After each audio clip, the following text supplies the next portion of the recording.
اہل بیت کی فضیلت ہمارے لیے ہے تاکہ ہمیں پتا چلے کہ یہ معمولی ہستیاں نہیں ہیں، یہ ایسی ہستیاں ہیں طاقت میں، سخاوت میں، شجاعت میں، بہادری میں، عفت میں، پاکدامنی میں، عفو درگزر میں، یہ ایسی ہستیاں ہیں۔ خداوند تعالی نے انہیں یہ مقامات دیے ہوئے ہیں۔ اس طرح اہل بیت کو خوش کرنے کے لیے نہیں پڑھتے، یہ لوگوں کو سمجھا رہے ہیں کہ دیکھیں ہم ایسی ہستیوں کی اطاعت کرنے ہیں، ہمیں ان کی پیروی کرنی ہے۔ فضائل اس مقصد کے لیے اہل بیت کے فضائل ایک جو ہے فضائل کا ایک حصہ سب میں مشترک ہے، بلکہ اکثر حصے ان میں مشترک ہیں۔ تمام اہل بیت اس معصوم ہونے میں، خدا کی طرف سے ہونے میں، اور جو ہے غلطیوں سے پاک ہونے میں، گناہوں سے پاک ہونے میں، اشتباہات سے پاک ہونے میں، اور پیغمبر اسلام کے جانشین ہونے میں، وسیع رسول ہونے میں، خلیفہ پیغمبر جانشین رسول ہونے میں سب مشترک ہیں۔ اور لوگوں میں سب سے زیادہ عالم ہونے میں یہ سب ایک جیسے ہیں، سب سے زیادہ عالم ہے، سب سے زیادہ شجاعت مند ہے، سب سے زیادہ اور علم لدنی رکھنے والے ہیں۔ یہ ایسی ہستیاں خدائی ہیں کلن، یہ ہستیاں اور ہماری ہدایت کے لائے اور بشر بن کے آئے ہیں۔ یہ ہستیاں ہمارے پاس آئی ہیں تو بشر بن کے آئی ہیں تاکہ ہماری طرح زندگی گزارے۔ وہ غیر بشر نہیں ہے، اگر غیر بشر ہو تو ہمارے لیے راہبر نہیں بن سکتے، فرشتے ہماری ہدایت نہیں کر سکتے۔ کس لیے نہیں کر سکتے؟ فرشتے ہمارے خلقت میں فرق ہیں، ہمارے جو ہے آپ کے اوپر مثال ایک فرشتہ عالم ہے کہ آپ کے اوپر سرسی گرم چیزوں کا اثر نہیں ہوتا، ہم پہ یہ چیزیں ہیں ہمارے لیے، ہمارا اصل ہماری دنیا الگ ہے، ہمارا عالم جدا ہے آپ سے، تو آپ کیسے ہمارے لیے نمونے عمل بن سکتے ہیں کہ ہم آپ کی پیروی کریں؟ اب فرشتے اڑے گا ہمیں سے اڑے، ہم کیسے اڑے؟ آپ تو پر رکھتے ہیں، ہم تو نہیں رکھتے ہیں۔ آپ کے پاس تو شہوت نہیں ہے، آپ کے پاس تو جو ہے دانش نہیں ہے، آپ کے پاس جو ہے استعداد فجور نہیں ہے، آپ سراپا عاقل ہیں، خدا نے آپ معصوم خلق کیا۔ فرشتے فرشتوں کی پیروی نہیں کر سکتے۔ اب ائمہ کی پیروی کی چونکہ معصوم ہیں اور ساتھ بشر بن کر معصوم ہیں کہ دیکھیں ہم جا سکتے ہیں، تم بھی جا سکتے ہو، تم ہماری کا مطلب پیروی کر سکتے ہو، جو در تمہیں ہوتا ہے ہمیں بھی ہوتا ہے، مصیبتیں تمہارے اوپر بھی آتی تو ہمارے ہم خود مصیبتیں جھیل کر تمہیں بتاتے ہیں، اور ایسا نہیں کہ ہمیں درد نہیں ہوتا، ہمیں بھی درد ہو جاتا ہے، تکلیفیں سردی گرمی جو بھی ہیں مسائل مشکلات۔ تو اب ہمارے جیسے ہیں وہ اس عنوان میں نہ فضائل و جو ہے مناقب میں ہم جیسے ہیں ایسے نہیں ہیں، معصوم ہیں وہ سب کچھ، لیکن بشر ہونے میں ہماری طرح ہیں، تو لہٰذا چونکہ نمونے عمل ہے، انہیں بھی گھر کی ضرورت ہے، انہیں بھی شادی کی ضرورت ہے، انہیں بھی اولاد کی ضرورت ہے، انہیں بھی سب کچھ اسی معاشرے میں کھانے پینے کی ضرورت ہے، انہیں بھی اسی دنیا میں جینے کی ضرورت ہے۔ ہماری طرح ہی وہ اس دنیا میں آتے ہیں، ماں باپ سے پیدا ہوتے ہیں، ہماری طرح ہی اس دنیا سے جو ہے فرشتے آ جاتے ہیں، ان کی روحیں قبض کر لیتے ہیں، یہ بھی ماتم کرتے ہیں، ان کے گھروں میں مصیبتیں آتی ہیں، اس لیے تو یہ ان کے فضائل ہیں۔ ہم ناقص ہیں، وہ کامل، اور ہمیں کامل ہونا ہے قدم بقدم، ان کی اطاعت کرتے جائیں گے، ان کی پیروی کرتے جائیں گے، ان کی باتیں سنتے جائیں گے اور عمل کرتے جائیں گے، ہم کامل تر ہوتے جائیں گے۔ اب یہ ہر ایک کی اپنی استعداد ہوتی ہے، ہر ایک کی اپنی ہمت ہوتی ہے، کس قدر عمل کرتے ہیں، کس قدر کامل ہو جاتے ہیں، بعض لوگ زیادہ کامل ہو جاتے ہیں، بعض لوگ کچھ کامل ہو جاتے ہیں، بعض لوگ حسن کمال کی طرف قدم نہیں رکھتے بلکہ ناقص تھے ناقص تر ہوتے جاتے ہیں، یعنی بد تھے بدتر ہوتے چلے جاتے ہیں۔ وہ جو گناہ کا راستہ اختیار کر لیتا ہے تقویٰ کی طرف بالکل نہیں آتے ہیں، تو وہ سرجے جاتے ہیں، بڑے ہو جاتے ہیں گناہوں میں، بوڑھے ہو جاتے ہیں گناہوں میں، مر جاتے ہیں گناہوں میں۔ اب یہ جسے خداوند تعالیٰ نے فرمایا کہ یہ لوگ جانوروں سے بھی بدتر ہیں، کیونکہ جانور اپنے مقام پر ہی اپنے مقام سے گر گئے ہیں تو بدتر ہو جاتا ہے۔ اب یہاں ایک اپنی صلاحیت، اپنی استعداد، اپنی ہمت ہوتی ہے، کس قدر وہ تلاش کرتے ہیں، کچھ لوگ بہت زیادہ کوشش کرتے اور بہت اعلیٰ مقامات حاصل کر لیتے ہیں، اسی دنیا میں سربستہ الہی رازوں کو کشف کر لیتے ہیں، جان لیتے ہیں، بہت کچھ جو ہم نہیں دیکھتے وہ دیکھ لیتے ہیں، بہت ساری باتیں وہ سن لیتے ہیں، بہت ساری باتیں جنہیں ہم نہیں سمجھ سکتے وہ سمجھ لیتے ہیں، کیونکہ یہ جو ہیں معنوی مقامات ہوتے ہیں جو اہل بیت کی اطاعت میں اور ان کی پیروی میں ہیں۔ جو جس قدر آگے بڑھے خداوند ان کے لیے دروازے کھولتا جاتا ہے، مقامات انہیں خداوند ادا کرتا جاتا ہے. اب وہ پھر بہت زیادہ تاہم کہ یہ انسان اس قدر لیاقت اور شائستگی پیدا کر دیتا ہے کہ قیامت کے دن جنت میں مقامات جنت میں بھی بعض مقامات بیان دیں گے. آپ بیان نے فرمایا اہل بیت نے کہ تم ہمارے ساتھ ہوں گے. اس قدر وہ آگے اہل بیت کے ساتھ جنت میں ہوں گے، اہل بیت کی ہمسائیگی انہیں ملے گی، اہل بیت ان کے استقبال کے لیے آئیں گے. یہ بہت ساری چیزیں ہیں، یہ ہر ایک کی اپنی ہمت ہے. بہرحال یہ مقدمہ تھا. اب چند باتیں، تمام باتیں چھٹے امام کی ہیں. حضرت آقا امام جعفر صادق علیہ السلام ارشاد فرماتے ہیں کہ خداوند فرماتا ہے کہ جب میرا بندہ اپنی نفسانی خواہشات کو میری اطاعت پہ ترجیح دیتا ہے، جب بندہ اپنی خواہشات نفسانی کو، وہ جو دل کرتا ہے، وہ جو جی چاہتا ہے، انہیں وہ جو مادی نفسانی جو ہے نفسانی خواہشات ہیں، انہیں خدا کی اطاعت پہ ترجیح دے دیتا ہے. نماز پہ اپنی مثال کھانے کو ترجیح دے دیتا ہے، مجالس پہ اپنی دعوتوں کو ترجیح دے دیتا ہے. مثال اپنی جو ذاتی کام ہوتے ہیں انہیں زیادہ پہلے، پھر خدائی اور الہی اور اہل بیت کے کاموں کو بعد میں، انہیں خدائی کاموں کو بعد میں ترجیح دے دیتا ہے. خواہشات نفسانی کو کھانے پینے اور سونے کو ترجیح دے دیں، مجالس پہ محافل پہ اطاعت پہ اور بندوں کی خدمت اور اہل بیت کی اطاعت پہ تو کلن اس پہ ترجیح دیں. اپنی خواہشات کو مقدم رکھیں اور اللہ اور اہل بیت کی اطاعت کو بعد میں. یا بعض اوقات اپنی مقابلہ ہونے کی صورت میں ایک مقام پہ دو چیزیں کہ ایک دفعہ خواہشات نفسانی ہے کہ یہ ہے، مثال کھانا ہے تو پینا ہے تو شہرت ہے تو مقام ہے تو منصب ہے اور دولت ہے تو سرمایہ. ایک طرف خدا کی اطاعت ہے جس کی صورت میں جو ہے اس کھانے سے، اس دوستی سے، اس شادی سے اور اس مقام سے، اس شہرت سے، اس منصب سے جو انسان کو محروم ہونا پڑتا ہے. اس وقت انسان خواہشات کو اگر ترجیح دے کہ نہ دولت سرواجی چیزیں چاہیے، اطاعت بعد میں، ایسی صورت میں جب بندہ اب چھوٹے چھوٹے پیمانے سے لے کر بڑے بڑے تک، کبھی انسان ممکن ہے دسترخوان پہ اذان کی آواز آ جائے، آپ سمجھ لیتے ہیں کہ نماز چلی جا رہی ہے ہاتھ سے، پھر میں کھانا کھا کے میں نے خواہشات کو ترجیح دی خدا کے اطاعت پہ. فرمایا کہ جب میرا بندہ، انہیں حدیث قدسی سمجھیں آپ کی، امام نے خدا کی طرف سے بیان فرمایا کہ خداوند فرماتے میرا بندہ اپنی خواہشات نفسانی کو میری اطاعت پہ ترجیح دے دیتا ہے تو اس کے حق میں جو کم ترین سزا میں دے دیتا ہوں اسے، اس مد میں کہ اس نے میری باتوں کو چھوڑ دیا، میری اطاعت کو کچھ ڈال دیا، اپنی خواہشات نفسانی کی اطاعت کی، جو کم ترین چیز میں اس کے حق میں کر دیتا ہوں وہ یہ ہے کہ میرے ساتھ مناجات کی لذت سے اسے محروم کر دیتا ہوں. ہمارے لیے بہت بڑی سزا ہے، خداوند نے کم ترین سزا ہے یہ اس کی. اب اسے نماز میں لذت نہیں آئے گی، نماز بے قراری ہوتی، گدگدی ہوتی ہے، تکلیف ہوتی ہے، درد ہوتا ہے، نہیں بیٹھ سکتا نماز میں، تکلیف ہوتی ہے، بے قرار. ورنہ خود اس سے پوچھے میں باہر بیٹھ کر کچھ نہیں ہوتا.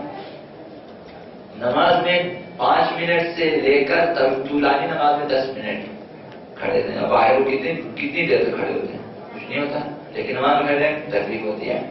مناجات کی لذت کو خداوند لے لیتا ہے اس سے. اب وہ روزہ رکھتے ہیں اس سے تکلیف ہوتی ہے، بور ہو جاتا ہے کب یہ روزہ ختم ہو جائے. جی ہاں، خمس کی باری آتی ہے تو اس کا دل پکڑ لیتا ہے، خوب کنجوسی بخیلی آ جاتی ہے، کیسے دے دوں میں، نہیں دے سکتا، میں اپنا خمس نہیں دے سکتا، اپنی زکات ادا نہیں، پورا مطلب زکات فطرہ جو 100 150 500 روپے 1000 روپے نہیں نکال سکتا ہے، حالانکہ خرچ سکتا ہے. یہ جو لذت ہے مناجات با خدا، اسے خداوند اٹھا لیتا ہے کہ اب تجھے لذت نہیں آئے گی.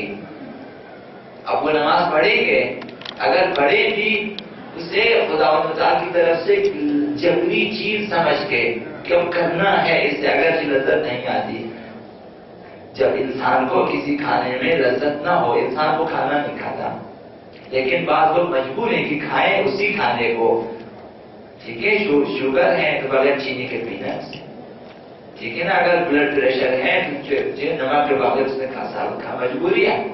تو یہ ہے کہ نماز پھر اس کی مجبوری بن جاتی ہے, روزے بھی اس کے لیے اس کی مجبوری ہو جاتی ہے کہ رکھنا ہے, لیکن لذت نہیں ہے. جب لذت نہیں ہے تو اس کے لیے پھر آگے معنوی مقامات بھی نہیں ہے. یہ کم ترین سزا ہوتی ہے. دوسری حدیث میں ارشاد فرمایا حسد ایمان کو کھا جاتا ہے. الحسد تأکل الایمان یأکل الایمان کما تأکل النار الحطب. یہ حدیث میں ہے کہ حسد ایمان کو اس طرح کھا جاتا ہے جس طرح آگ لکڑی کو کھا جاتی ہے.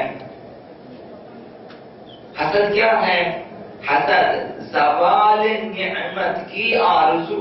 یہ حسد ہے کہ کسی کے پاس خدا نے اسے نعمت دی ہے اور اس کے پاس وہ نعمت ہے, ہم یہاں پہ بے قرار ہو جاتے ہیں, ہمیں اندر تکلیف ہو جاتی ہے, گھٹن ہو جاتی ہے, اور پھر آرزو ہوتی ہے کہ کاش کی یہ نعمت اس کے پاس نہ رہے, یہ دولت اس کے پاس نہ رہے, یہ حسن اس کے پاس نہ رہے, یہ سرمایہ نہ رہے, یہ اولاد نہ رہے, یہ جائیداد نہ رہے, یہ نوکری اس کی نہ رہے. یہ آرزو دل میں ہوتی ہے, حسادت ہے. تو اپنے دل کو اس سے خالی کرنا پڑتا ہے کہ خدایا تو نے دیا ہے, مجھے آخر بدبودی ہونے کی کیا ضرورت ہے, مجھے کیوں تکلیف ہو رہی ہے. اپنے آپ سے پوچھیں کہ وہ اپنے آپ کو ان سے اصلاً تعلق کریں تاکہ حسد کم سے کم ہو جائے.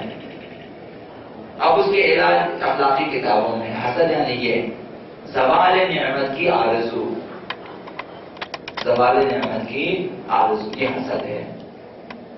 قصہ کیا تھا آپ کی خدمت میں, ایک ہمسائے نے اپنے غلام سے کہا, نے خود بھی اس قدر کی, میرے غلام سے کہا کہ اتنی دولت اتنا سرمایہ تمہیں دوں گا, صرف ایک کام کرے.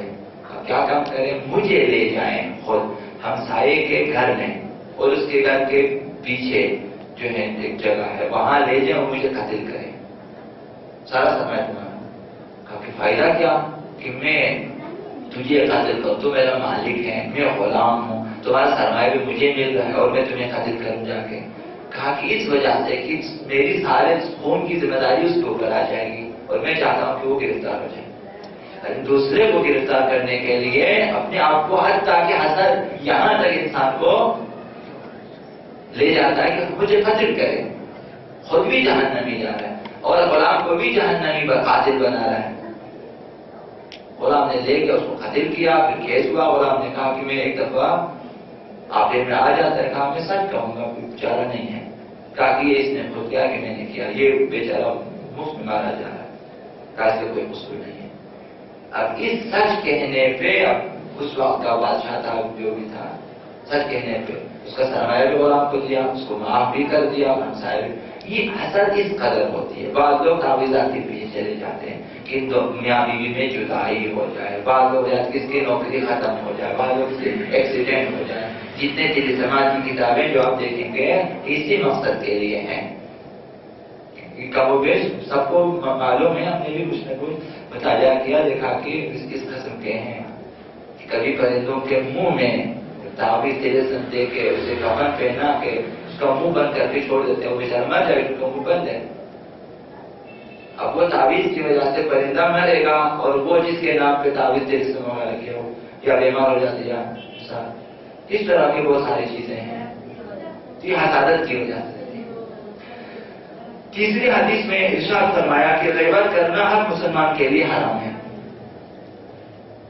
غیبت کرنا ہر مسلمان کے لیے حرام ہے. غیبت تو معلوم ہے کسی کے بارے میں ضروری نہیں کہ وہ غائب ہو, یہ ہمارا تصور ہے کہ بندہ سامنے نہ ہو, سامنے بھی ہو.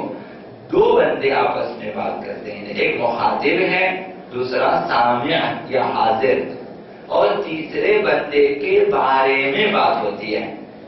وہ تیسرا بندہ اس کو غیبت کہا جاتا ہے کیونکہ وہ فرد غائب ہے. جو لوگ اسکول گئے گرامر تھوڑا پتا ہے کہ ایک متکلم ایک حاضر ہے, غائب ہے. غائب یعنی وہ جس کے بارے میں ہم بولیں گے, ضروری کہ آپ کے سامنے بھی ہو تب بھی وہ غائب ہے. غائب اس عنوان سے نہ کہ آپ کی نگاہوں کے سامنے نہیں ہے, مطلب آپ متوجہ نہیں ہیں, یا آپ دونوں جو ہے باتیں کر رہے ہیں کہ اس کے بارے میں، اگر اس کے بارے میں کوئی بھی ایسی بات کی جسے وہ پسند نہیں کرتا کہ بیان کرے، یہ غیبت ہے۔ کوئی بھی نقص اس کا ہم بیان کریں، چیزیں کہ گناہ بیان کریں، یہ ہمارے لیے حرام ہے۔ تو فرمائے کہ غیبت کرنا ہر مسلمان کے لیے حرام ہے، یعنی کسی بھی مومن بھائی کے بارے میں ایسا کہنا۔ تو یہ پہلے بھی عرض کیا تھا کہ جب استاد نے کہا کہ ان کے استاد نے کہا تھا کہ اگر کسی شخص کے بارے میں جو ہے وہ عالم نہیں ہے، جاہل ہے، اگر آپ نے کہا جاہل ہے، یہ جو غیبت ہے، آپ بھی کہیں کہ وہ عالم نہیں ہے، جب آپ نے کہا کہ وہ جاہل ہے یا آپ نے اس کے نقص کو بیان کیا ہے، جب آپ نے کہا عالم نہیں ہے، نقص بیان نہیں کیا ہے، سلب کمال کیا ہے، یہ کمال اس میں نہیں ہے، یہ غیبت نہیں، بیان کے انداز میں دونوں کا معنی ایک ہی ہے۔ یہاں بھی نہیں کہنا چاہیے یہ شخص جاہل ہے، کیونکہ یہ ناراض ہو جاتا ہے، جاہل کو بھی اگر آپ جاہل کے ناراض ہو جاتے ہیں، لیکن اگر آپ کہیں کہ عالم نہیں ہے وہ ناراض نہیں ہوتا، کیونکہ اس میں بیان نقص نہیں ہے، سلب کمال ہے۔ اس حد تک بعض فقہاء نے اس طرح سے بیان کیا۔ اور آپ کو معلوم ہے کہ غیبت کا یہ ہے کہ اسے نہ بتائیں کہ آپ کی ہم نے غیبت کی ہے، یہ عموم فقہاء کا فتویٰ ہے۔ خود اپنے لیے استغفار کریں، پھر اس کے لیے بھی استغفار کریں نمازوں کے بعد، جب بھی آپ دعا کرتے ہیں اس کے حق میں، تاکہ خداوند جو ہے یہ اس کا جو توبے کی صورت یہ ہے غیبت کے سلسلے میں، حتیٰ کہ بعض نے کہا کہ جا کے بتائیں اسے معافی مانگے، یہ اکثر فقہاء کا، کیونکہ اس میں مقصدہ ہے، جب آپ بتائیں گے کہ میں تمہارے بارے میں ایسی باتیں کی ہیں تو اس کا دل آپ کی طرف سے ہمیشہ کے لیے خراب ہو جاتا ہے۔ البتہ اتنا آپ کہہ سکتے ہیں کہ بھئی آپ کی اگر احیاناً ہم سے غیبتیں ہو گئی ہیں، باقی نہ بتائیں اسے، کیا معاف کریں، یہاں تک شاید دل خراب نہ ہو۔ تو یہ ہے امام نے کیا فرمایا کہ غیبت کرنا ہر مسلمان کے لیے حرام ہے، اور جس طرح آگ لکڑی کو کھاتی ہے، غیبت بھی انسان کے اچھے کاموں کو، اچھے اعمال کو ختم کر دیتی ہے۔ پیغمبر اسلام نے فرمایا کہ جو بھی تسبیحات اربعہ پڑھتا ہے جنت اس کے لیے گھر بن جاتا ہے۔ سبحان اللہ والحمدللہ ولا الہ الا اللہ اکبر، 4 تسبیح۔ اصحاب نے عرض کیا کہ ہمارے درخت بہت زیادہ اتنی زمین نے کہا کہ بچہ آج نہ بھیجیں، آگ کے لیے غیبت ہے۔ جب غیبت کی وہ جنگلات اور وہ درخت جو جنت میں آپ لوگ گئے تو سر ختم ہو جاتے ہیں۔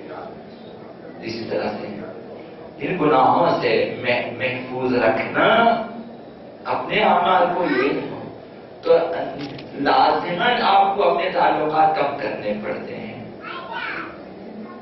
کہ جن کے ساتھ تعلقات رکھنے کی ضرورت نہ ہو نہ رکھیں، لازمی تعلقات رکھیں، اور کم از کم ایسے افراد کا انتخاب کریں کہ جن کے آپ جو ہے غیبتوں میں کم مبتلا ہو، گناہوں میں کم از کم بہت سارے ایسے دوست مل جاتے ہیں، اچھا شرابی کباب بھی مل جاتے ہیں، بندہ گناہ گار ہو جاتا ہے۔ تو ایسے افراد سے جن کا کام گناہ کرنا ہے دوری اختیار کریں، اگر رشتہ داری کیوں نہ۔ فرمایا چوتھی حدیث میں جب کوئی مومن اپنے برادر مومن کو متہم کرتا ہے، تہمت لگا دیتا ہے، کوئی ایسا کام، ایسا گناہ جسے نہیں کیا، تہمت لگا، یہ عام ہے ہمارے معاشرے میں، چونکہ چپ چاپ جو ہیں تہمت لگا دیتے ہیں۔ میرا خیال ہے، آپ نے اکثر خیال کیا ہے، ہاں اس کی چہرے سے پتہ چلتا کہ یہ چور ہے، چہرے پتہ چلتا یہ قاتل ہے، اور چہرے سے پتہ نہیں چلتا ہے۔ کافی دفعہ ایسا ہوا ہے کہ ہم نے چہرے کو پڑھ کے کچھ سمجھا تھا، وہ کچھ اور نکلا۔ بہت سارے چہرے ایسے ہیں نورانی، لیکن ان میں نورانیت نہیں ہوتی۔ ہم سمجھتے ہیں کہ بہت اہل ایمان ہے، لیکن آخر میں پتہ چلتا ہے بہت سارے جن کے نام بھی معلوم ہے، ہم آپ کو بتا سکتے ہیں کس قدر نورانی ہے۔ واقعہ نورانی بندہ فریفتہ ہو جاتا ہے، اس کی حسن، زیبائی، نورانیت جو چہرے میں ظاہرہ ہمیں نظر آتی ہے، لیکن وہ سب جو ہیں انگلینڈ کے ایجنٹ ہیں۔ ضیاء خان نے 30 سال کے پیش نماز کو دیکھا کہ بعد میں اصل مسلمان نہیں تھا. خود آپ کے اس شہر میں کتنے پیش نمازوں کو پکڑے، اصل وہ یہاں کے لوکل بھی نہ تھے، مطلب مسلمان بھی نہیں تھے، ہندو بھی، سکھ بھی تھے. لوگ دھوکہ کھا جاتے ہیں، داڑھی ہے، محاسن ہے، پھر تو ایسا نہیں ہوتا. لہٰذا فرمایا جب کوئی مومن اپنے دوسرے مومن بھائی کو متہم کرتا ہے، تو تہمت کی عام ایک صورت ہے، وہ عرض کر دوں گا کہ جب آپ کی چیز گم ہو جاتی ہے، دوسرا بندہ سامنے بیٹھا کہتے یہ چیز میری گم ہو گئی، آپ نے سنے کہا نہیں، کہتے پھر کس نے لے گیا؟ اگر آپ نے نہیں لے گیا کس نے لے گیا؟ حتماً اسے بتانا ہوگا کہ کس نے، کیا معلوم کس نے لے گیا. یہی کہ والا اگر تم نے نہیں لیا کس نے لیا؟ اسکولوں میں دیکھیں استادوں کا یہی جملہ ہوتا ہے، اگر تم نے چوری نہیں کی پھر دکھاؤ کر کس نے چوری کی. اس بیچارے کو کیا معلوم کس نے چوری کیا، کس نے اٹھایا ہے. یہ تہمتیں ہوتی ہیں، تہمت لگا لے. فرمایا کہ جب کوئی مومن اپنے برادر مومن پہ تہمت لگاتا ہے، حتیٰ کہ عرض کیا کہ آپ کی خدمت میں کہ قصاب گیا جو ہے رفع حاجت کے لیے مسبرے پہ کچرے کے دیر پہ چار دیواری اور جسے یہاں پہ کچرا کھانا، اس کے ہاتھ میں گوشت کاٹ رہے چاقو بھی ہے اور دامن پہ خون بھی ہے. اب یہ کیا مسبرے میں دیکھا کچرے میں ایک بندہ قتل کیا ہوا پڑا ہوا ہے، لوگ نے آ کے پکڑ لیا کہ تم نے کھاتا، چاقو بھی تمہارے ہاتھ میں ہے، وہ بھی تمہارے ہاتھ پہ لگا ہوا ہے اور یہ بندہ بھی بندی چل رہا ہوا. یہ انکار نہیں کر سکا، کہا کہ بس مجھے چارہ نہیں. اس سے پوچھا کہ کیوں؟ جب قاتل آیا اس کے پاس تو قصہ لمبا ہے کہ بھائی میں نے قتل کیا. کہا تو نے انکار کیوں نہیں کہا؟ میں جتنا بھی انکار کرتا ماننا نہیں تھا کسی نے، سارا ثبوت میرے خلاف ہے، تمام ثبوت میرے خلاف ثابت ہے، میں نہیں کر سکتا. یہاں پہ تہمت ہے، حتیٰ چاقو دیکھا، خون دیکھا، کیسے یقین کریں؟ کیسے یقین؟ تاکہ شراب کے بارے میں ہے کہ اگر آپ نے دیکھا کہ منہ میں ڈالا ہے، نکلتے ہوئے نہیں دیکھا، منہ تک لیا تھا اس کا، نہیں معلوم پیا نہیں پیا، آپ نہیں کہہ سکتے پیا ہے، ہو سکتا ہے نہیں پیا ہوگا، واپس کر دیا ہوگا، منہ تک کیا تھا. شراب آئی تھی، ہمیں کہا اس نے چھوکا ہوگا، آج اس نے گناہ کیا. کل آپ متہم نہیں کر سکتے، رات گزری ہے توبہ کیا ہوگا. فرمایا کہ جب کوئی مومن اپنے برادر مومن کو متہم کرتا ہے، اس کے دل میں ایمان حل ہو کر نابود ہو جاتا ہے، اس طرح پانی میں نمک حل ہو کے نابود ہو جاتا ہے. اب ایمان ختم ہو جاتا ہے. اب ہم سمجھتے ہیں ہمارے پاس ایمان کی تقویت کیوں نہیں ہوتی، اس لیے نہیں ہوتی. ہم دوسروں کو، کافی لوگوں کو، مثال بیوی شوہر کو، شوہر بیوی کو، باپ بیٹے کو، باپ جو ہے بیٹی ماں کو، ہم مومن بھائی ایک دوسرے کو، بھائی بھائی کو متہم کر دیتے ہیں، بھائی تو نے کیا ہے. اسی طرح دوست آپس میں ایک دوسرے. 5ویں حدیث میں ارشاد فرمایا بے شک انسان گناہ کا مرتکب ہو جاتا ہے تو اس کے اثرات سے، یعنی اثرات گناہ ہے، اس کے اثرات سے وہ نماز شب سے محروم ہو جاتے ہیں. جب بھی ہم نماز شب سے محروم ہو جائیں، ورنہ وہ 11 رکعت کی نماز مجھے معلوم ہے کہ وہ 15 سے 20 منٹ کی ہے. اب یہ ہمارا تصور ہے، ہم نے سوچا تھا کہ خیال کیا کہ اگر ہم ہر صبح جو اول وقت میں نماز فجر کے لیے آ جائیں، اگر ایک ایسا بندہ مل جائے کہ جو باہر دروازے پہ بیٹھے ہیں، جو بھی نماز کے لیے آ جائے، اگر روزانہ اسے 50 روپے بھی دیں، آپ دیکھیں کہ مسجد میں جگہ نہیں ہوگی صبح فجر کی نماز کے لانے والوں میں. اگر روزانہ 50 روپے دیں، وہ نیند سے اٹھ کے آ جائے 50 روپے کے لیے. ایک فقیر نے اپنے بیٹے کو اٹھایا کہ آج حتماً میرے ساتھ جانا ہے مسجد. مشتری تھا بیٹا، نماز میں سستی لے گیا. راستے میں دیکھا کہ فقیر بیٹھا ہوا، کہ ابھی تک صبح نہیں ہوئی، فقیر بیٹھا ہوا. کہا کہ اس کو دیکھو، اس سے لوگوں پہ اس طرح اعتماد ہے کہ یہ صبح اذان سے پہلے بیٹھا ہوا. تجھے خدا پر اتنا اعتماد نہیں ہے کہ تو بھی صبح اٹھے آئے گا کہ خدا تمہارے حق میں بہت کچھ کرے گا. ہمیں خدا پہ کم بھروسہ ہے، لوگوں کے زیادہ. فرمایا کہ جب بندہ گناہ کا مرتکب ہوتا ہے تو اس کے اثر سے نماز شب سے محروم ہوتا ہے. اپنے گناہوں کم کرتے ہیں. ایک عمر ہوتی ہے گناہ کرنے کی، اس کے بعد بس کریں، اب کیا لذت رہ گئی اس گناہ میں؟ تو اللہ عاشق سے محرومی بہت بڑی محرومی ہے. ہم سب کو تجربہ ہے کس قدر محرومی ہوتی ہے. جنہوں نے اسی نماز شب کا اہتمام کیا بہت آگے نکل گئے، دین میں عبادات میں بہت آگے نکل گئے، اور ہم لوگ پیچھے رہ گئے. فرمایا کہ گناہ کے اثر سے نماز شب سے محروم ہو جاتا ہے، اور بے شک برے کام یعنی گناہوں کی تاثیر برے کام کرنے والے پر قطع برکات کے سلسلے میں، ابتلاءات میں، گرفتار ہونے کے سلسلے میں، مشکلات کے سلسلے میں چاقو کے گوشت کاٹنے سے زیادہ تیز اور سریع ہے. جس طرح تیز چاقو گوشت کو جتنی تیزی سے کاٹ لیتا ہے چاقو، اس سے زیادہ سریع تیز گناہ کا اثر گناہ کرنے والے کے اوپر. جتنی تیزی سے چاقو گوشت نہیں کاٹتا، گناہ کا اثر اس بندے کو اتنی جلدی ہو جاتا. اگر تجربہ کریں، تجربہ کرنے کی ضرورت، صرف توجہ رکھیں کہ آج مجھ سے یہ گناہ ہوا، دیکھیں میرے ساتھ کیا ہوتا ہے. صرف خیال رہے، آپ کو پتا چلے گا کہ اس گناہ کے اثر سے کیا ہوگا. کہیں شرمندگی، کہیں گرفتاری، کہیں کچھ نہ کچھ، کہیں آپ کا کام خراب ہو جائے گا.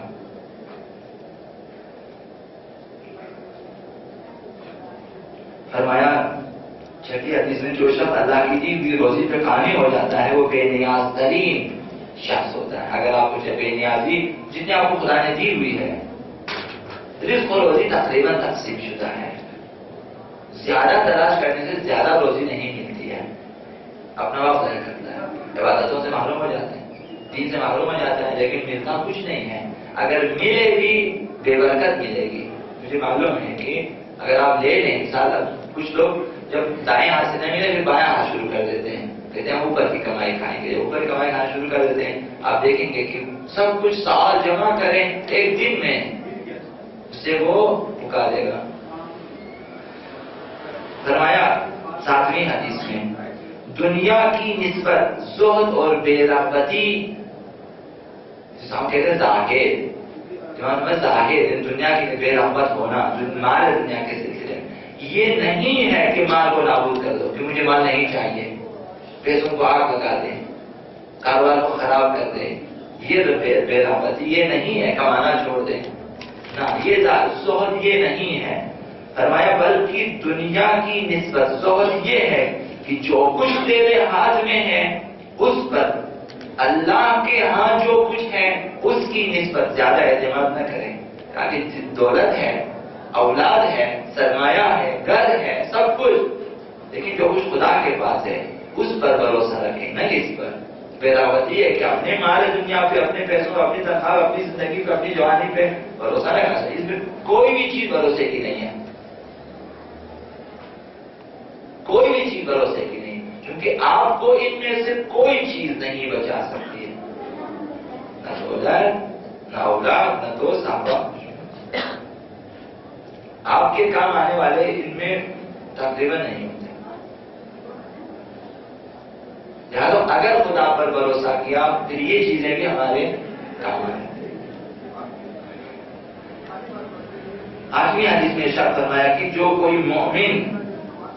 کوئی کسی مومن کی اہانت کرتا ہے، توہین کرتا ہے، حق کی عزت کرتا ہے، بےعزتی جسے ہم کہتے ہیں، اس کی توحید دستی کی بنا پر، جو غریب ہے، نادار ہے، ہم کہتے ہیں غریب نادار ہماری اصطلاح میں، ناداری کی بنا فقیر ہے، ہم اس کی بےعزتی کر دیں گے. فرمایا خداوند قیامت کے دن مخلوقات کے سامنے اسے ذلیل کرے گا، جہاں پہ سب بیٹھے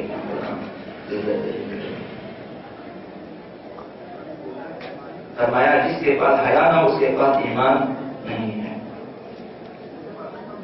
کل جمعہ ہے اور یہ 2 حدیثیں آپ کی خدمت میں عرض کروں گا اس کی نسبت. فرمایا کہ جمعہ کا دن کوئی بھی عمل محمد و آل محمد صلی اللہ علیہ وسلم ان پر درود پڑھنے سے زیادہ برتر نہیں ہے. ان جمعے کے دن بہترین عمل میں حدیث پایا میں سے ترجمہ لے کر بہترین عمل ہے صبح سے شام جب بھی موقع ملے درود شریف پڑھ لیا کریں. جمعہ روز ہے، سحور ہے، حضرت آقا امام زمانہ صلی اللہ علیہ وسلم. تو ایک حدیث ان کے زمین میں ہے، یہ بھی شک امام کی حدیث. انہوں نے فرمایا کہ حضرت امام مہدی علیہ السلام کے مددگار صرف اللہ کا خوف رکھتے ہوں گے ان کے مددگار ہونے کے لیے. جو ان کے پہلے 313 کا لشکر ہے وہ جو خاص الخاص ہے، جو نام بنام تقریباً یا صفات کے ساتھ بیان ہوئے ہیں. اور اس کے بعد 10,000 کا ایک لشکر ہے، اس کے بہت سارے لشکر تمام لشکر امام زمان ہیں. ان میں لشکر امام زمان اور مددگاران امام زمان کی خصوصیت ہے صرف اللہ کا خوف رکھتے ہوں گے اور کسی سے وہ نہیں ڈریں گے اور شہادت کے طلبگار ہوں گے. ہمیشہ ان کی آرزو ہوگی کہ اللہ کی راہ میں قتل ہو جائیں، ان کی آرزو ہوگی. یہ اس لیے عرض کر رہا ہوں کہ چونکہ سب دعا تو کرتے ہیں کہ وجعلنا من اعوانہ، وانصار خدا ہمیں ان کے عوان تھا. تو یہ کہ اپنے آپ کو اس منزل تک لانا ہوگا تربیت کے ذریعے، تعلیم اور تربیت کے ذریعے اور عمل کے ذریعے اور اخلاق کے ذریعے، کہ ایک دن وہ آ جائے کہ ہم بے خوف ہو جائیں، کسی کا بھی خوف ہمارے دل نہ ہو، موت کا بھی خوف نہ رہے، اولاد کا بھی خوف نہ رہے، کسی اور کا بھی خوف نہ رہے صرف خدا سے. تو ایسے میں ہمارے اندر وہ قابلیت پیدا ہو جاتی ہے کہ ہم ان کے جو ہے عوام انسان میں سے ہو سکتے ہیں. اور یہ مہم ہے، زندگی کا ایک ہدف ہے اس دنیا میں. اور یہ تصور ہے کہ ہم جو ہے نہ معلوم آگا آپ تشریف لائیں نہ لائیں، انشاءاللہ آ جائیں گے، لیکن ہمیں تیار رہنا ہے. آپ کی تیاری کے حساب سے آپ کو چیزیں مل جاتی ہیں، نہیں تو آنے کی شرط نہیں ہے. آپ اپنا سب کچھ کر لیں پھر آپ کامل ہیں. جو آپ کامل ہیں تو اب یا آئیں گے تو آپ کو بلائیں گے، نہیں آئیں گے تو آپ کا شمار ان میں ہے.